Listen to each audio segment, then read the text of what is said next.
Alors que les luttes intestines continuent au sein du Parti communiste chinois, de plus en plus de secrets d'État sont révélés.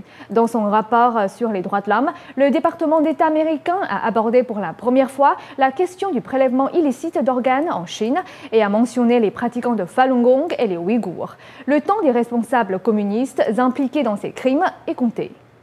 La Cour pénale internationale a condamné Charles Taylor, ancien président du Liberia, à 50 ans de prison pour crimes contre l'humanité. Il est le premier chef d'État à être condamné par une instance internationale depuis la Deuxième Guerre mondiale. Selon David Matas, co-auteur des prélèvements meurtriers, le meurtre des Falun Gong pour leurs organes, c'est un signal positif. Des poursuites à l'encontre de Jiang Zemin, Luo Gang, Zhu Yongkong ont été ouvertes dans différents pays du monde pour torture, crimes contre l'humanité, génocide et prélèvement forcé d'organes sur les pratiquants de Falun Gong et les Ouïghours de leur vivant vont probablement aller plus vite.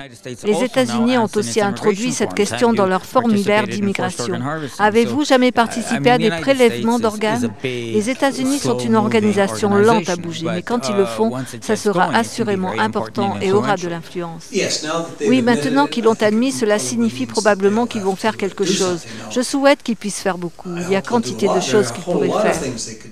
Les demandeurs de visa à destination des États-Unis doivent désormais préciser s'ils ont déjà participé à des prélèvements forcés d'organes humains. Selon David Matas, les États-Unis disposent de suffisamment de preuves.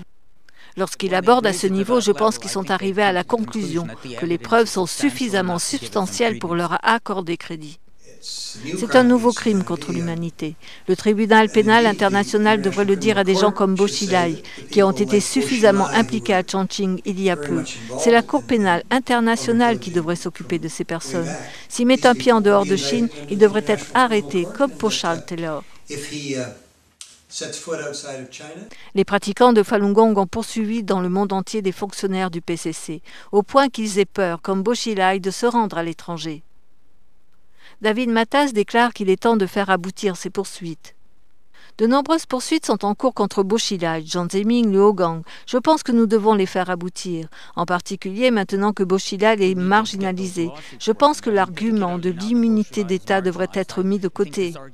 Les pratiquants de Falun Gong continuent d'engager des poursuites et l'étau se resserre autour des responsables communistes impliqués dans la persécution et les prélèvements forcés d'organes.